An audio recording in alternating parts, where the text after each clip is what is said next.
No, for the whole development.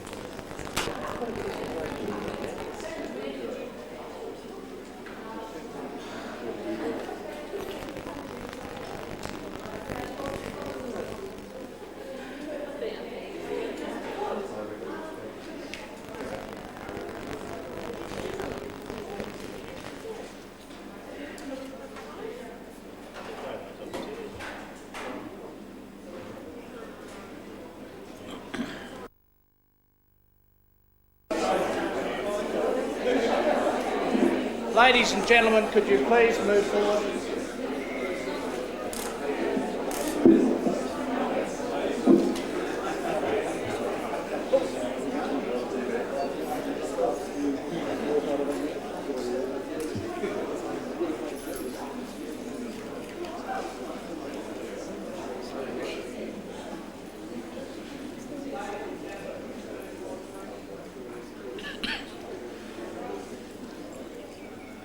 Ladies and gentlemen, as Campus Director, it's my great pleasure to invite the Deputy Chancellor, Dr. Geoffrey Knights, and the Chair of the University's Building Committee to welcome you all to this official opening of the new library.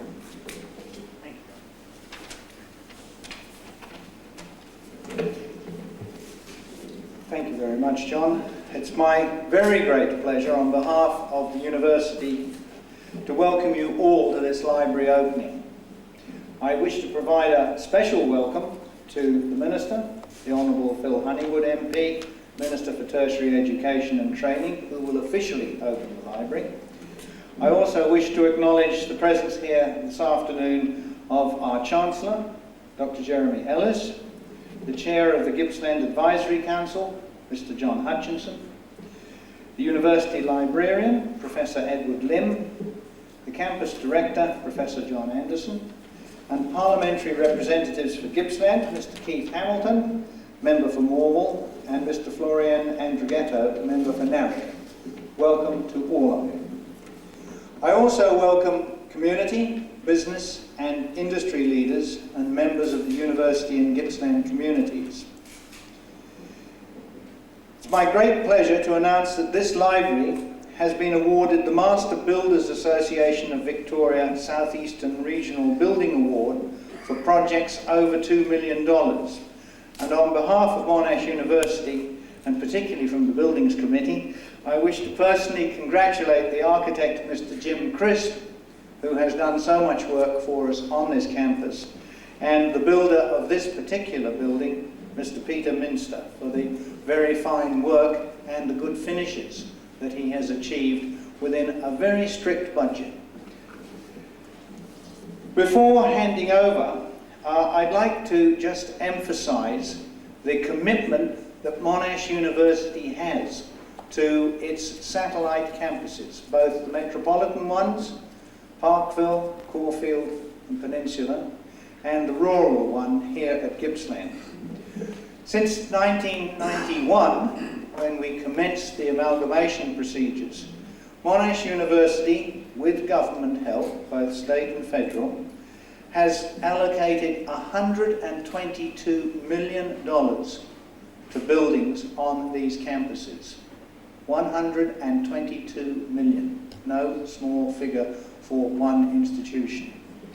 Of that, 30.6 million has been expended here on the Gippsland campus, which indicates very clearly the commitment that Monash made and has kept to upgrade the campuses with which we amalgamated to full university status. But I would issue a word of caution. The budgets aren't flush now, and they're not likely to be. The Minister, I am sure, needs no reminding that the budget for education is under extreme pressure. the next 5 to 10 years will see a total change of emphasis on Monash's developments of its peripheral campuses, both the ones in the city and particularly here at Gippsland. The emphasis will change from buildings and hardware to maintaining and improving the people aspect. A university is not just a collection of buildings. A university is, in reality, a collection of people. We now have to put our major funds into the people support programs to enhance the level of professionalism in all areas of all our campuses. I'm sure that the Minister will be fully aware that the university is taking every action it can to maximise the efficiency of its use of both state and federal funds.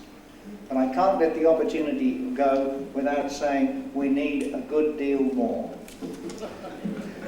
This library, which has been designed for our on-campus and distance education students, is also available to members of the local community. I wish to emphasise this point very strongly. And on behalf of Monash University, I extend a warm invitation to the people of Gippsland to use this library. It is here as a community asset, just as the whole of our activities on the campus, meshed with those of the central campus at Clayton. This campus is a community asset, and I think the library is a focal point of that asset. It's now my pleasure to introduce the University Librarian, Professor Edward Lynn, who will brief us on the work of the University Library here at Gippsland. Professor Lynn.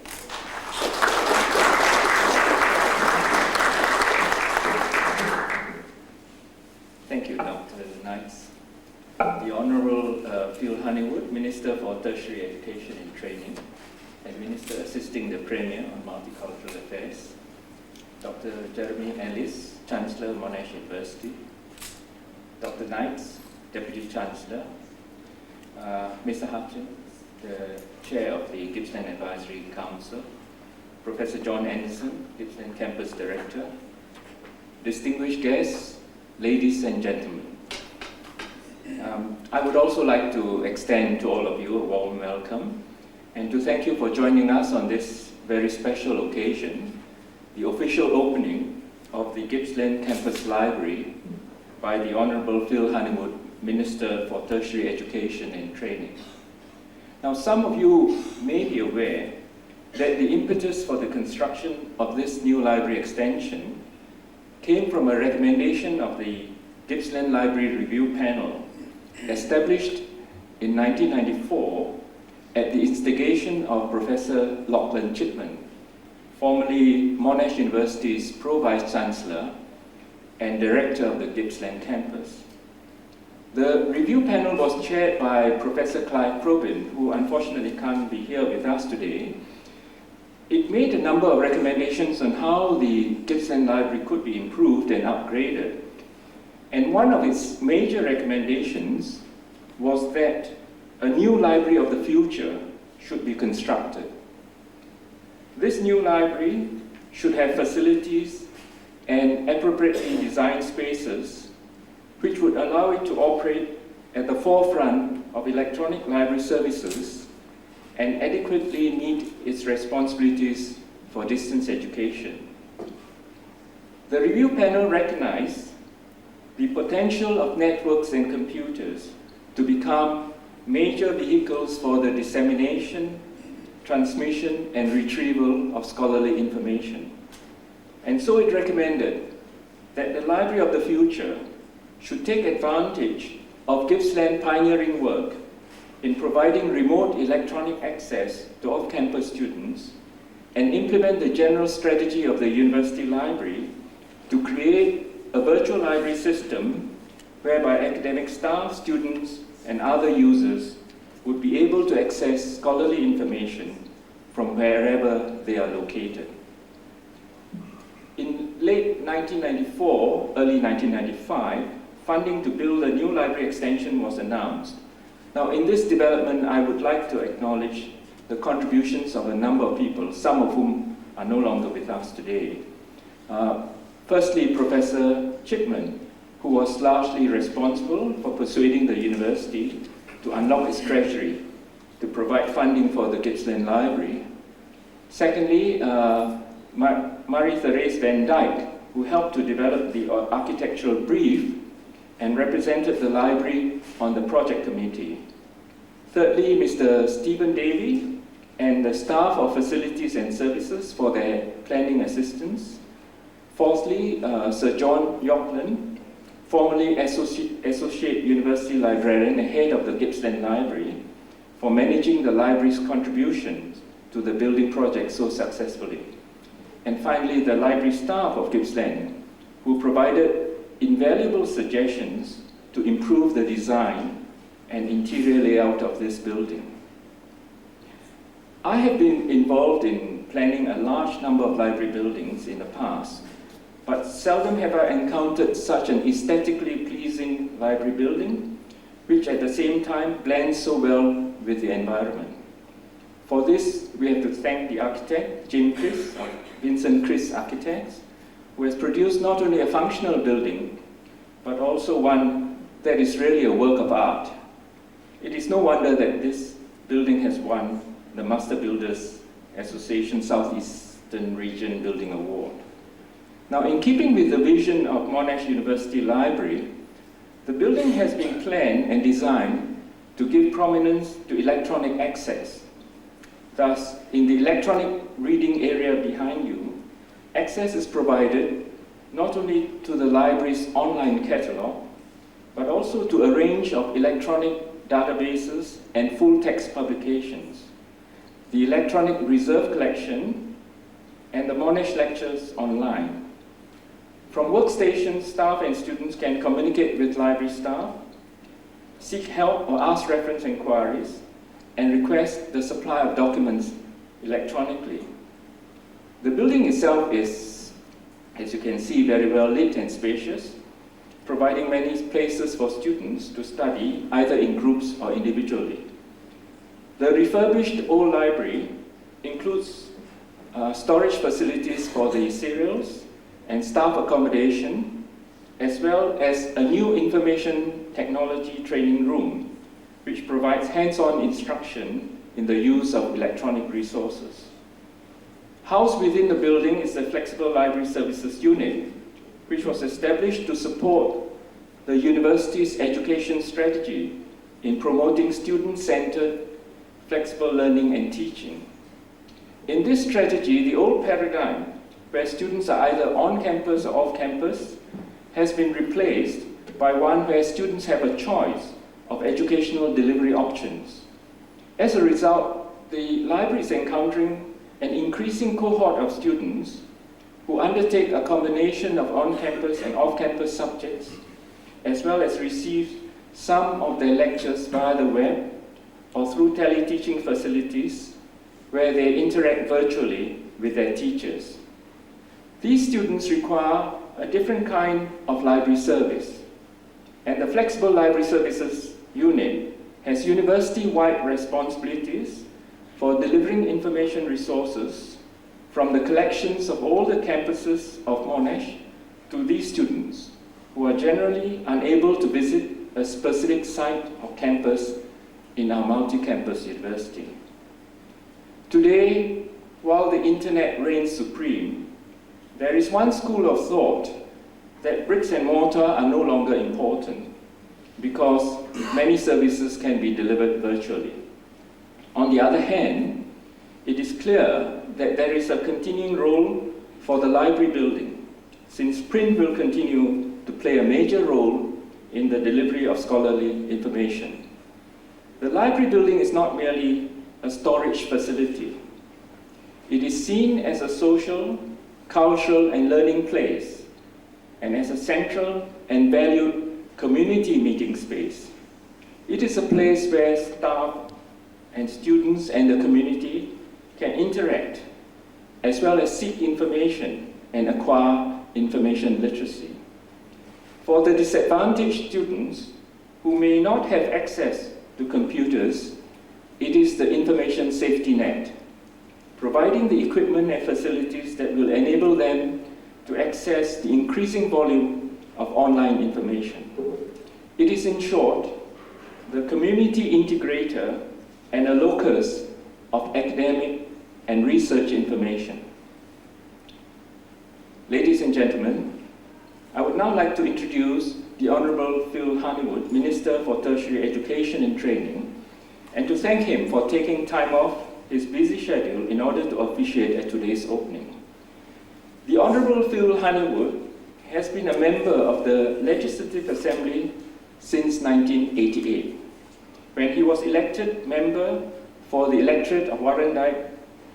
Now, prior to entering Parliament, he worked in the private sector as an executive with the International Express Company in Tokyo, Japan, as executive assistant of the CEO of the Gosford City Council in New South Wales, and also as an industrial relations officer with Shell Australia.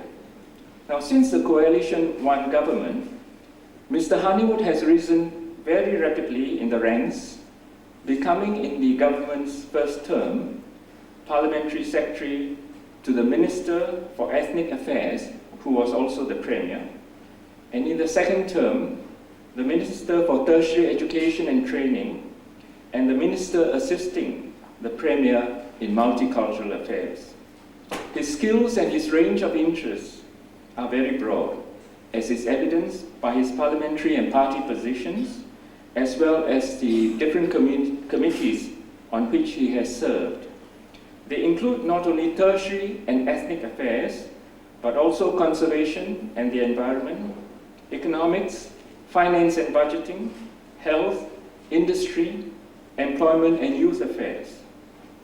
As the youngest cabinet minister in the Victorian government, and with his range of interests and accomplishments, Mr. Honeywood obviously represents the new generation of ministers that the Premier of Victoria is looking at to play an increasing role in the future governance of the state.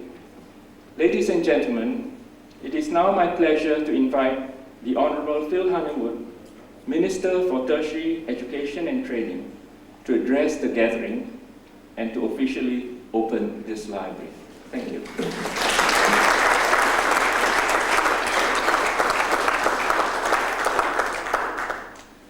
Thank you, Professor Lim. Well, to the Chancellor of Monash University, Dr. Jeremy Ellis, who's doing a wonderful job in terms of being a very much a hands-on Chancellor, and to Dr. Jeffrey Knights, who also has a wonderful job in terms of spending money, which, whilst limited in supply, is certainly an incredible investment by your university, both regional and metropolitan campuses. Also to John Anderson, who I know is very much involved in the regional community here, quite apart from his role as campus director. To Professor Lim as head of the libraries of Monash University, my parliamentary colleagues, Florian Drighetto and Keith Hamilton, and John Hutchinson, and Sue McKnight, I understand, from the Libraries Association. To all the staff here, students, ladies and gentlemen. Cast your mind back 14 or 15 years ago, and there was a young industrial relations officer from Shell Oil Company driving down here to Churchill in my orange Datsun 120Y to spend a week training with trade unionists and employer representatives here at the Churchill campus.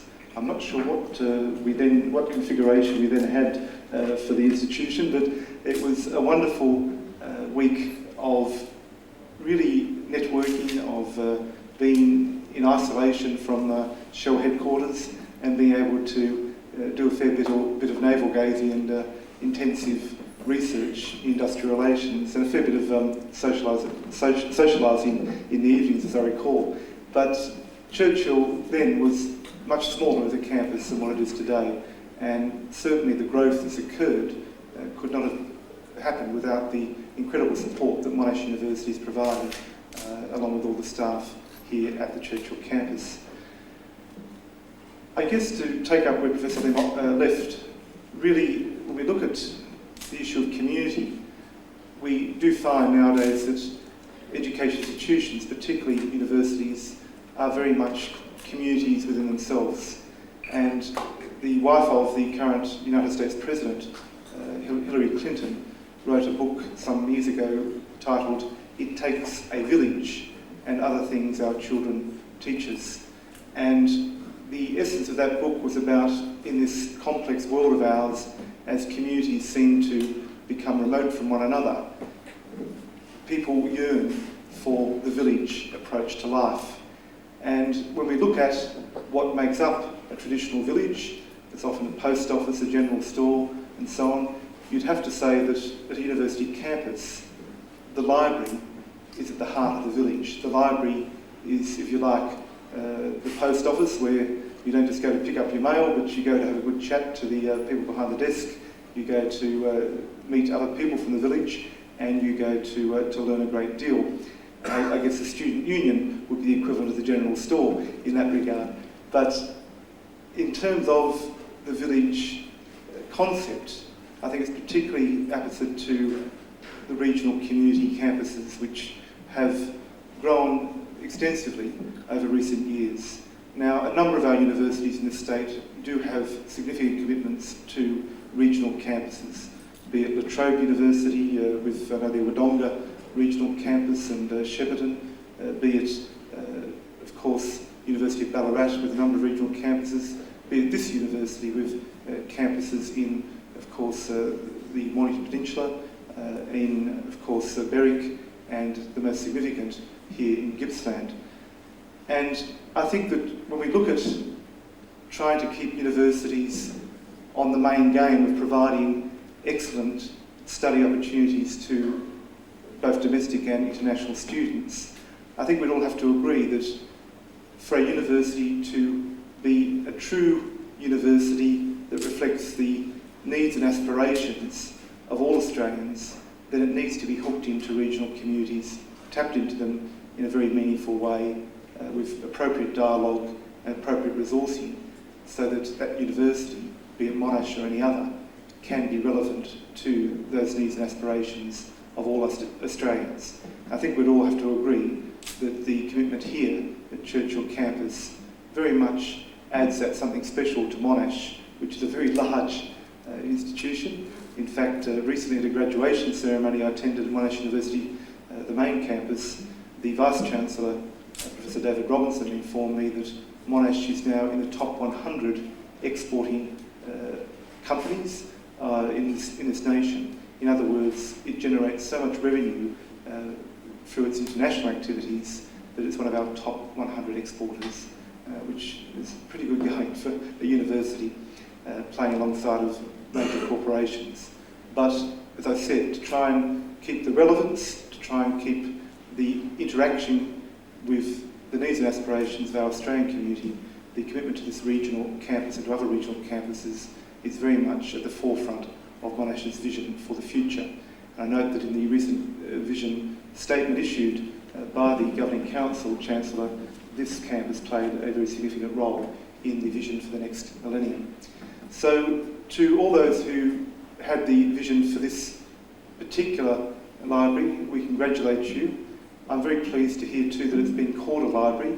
Too often I go to campuses and there's no library anymore, it's called an open learning centre, and there are very few traditional hard or soft cover books. We seem to be falling the victim of computerisation. I often wonder, given my love for reading books late at night, what the next generation has in store, whether we're going to have laptops. Sort of, it doesn't quite seem the same to be sitting in bed at night with a laptop enjoying a good read. So hopefully traditional books will survive, but importantly the resources that now go with any true library to reflect an international renowned institution such as Monash have to also include computer laboratories, have to include internet access, have to include the full range of new technology applications to learning, and that's very much in evidence here today.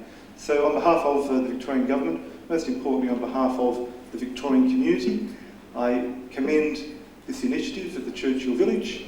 I commend the vision of Monash and the Governing Council and academics for ensuring that the local community realise through wonderful structures such as this, that the commitment to regional education and to bring in world-class education to where people live is very much at the forefront of our leading educationists' vision for the future.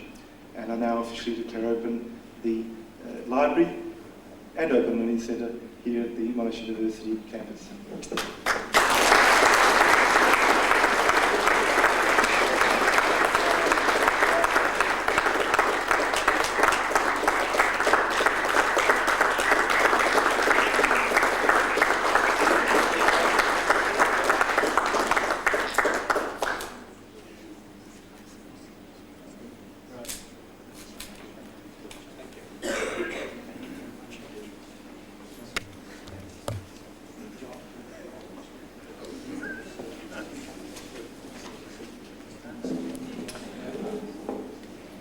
I now invite our guests to afternoon tea downstairs in the University Bistro.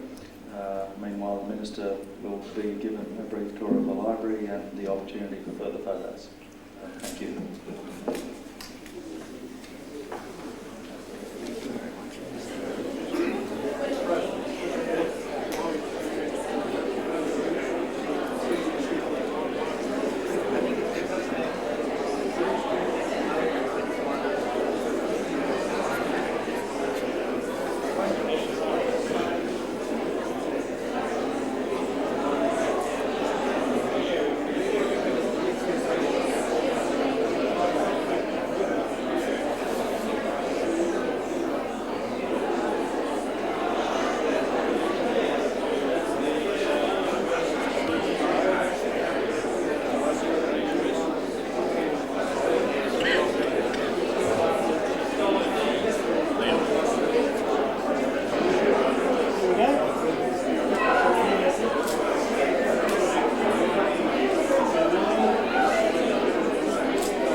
Around the corner.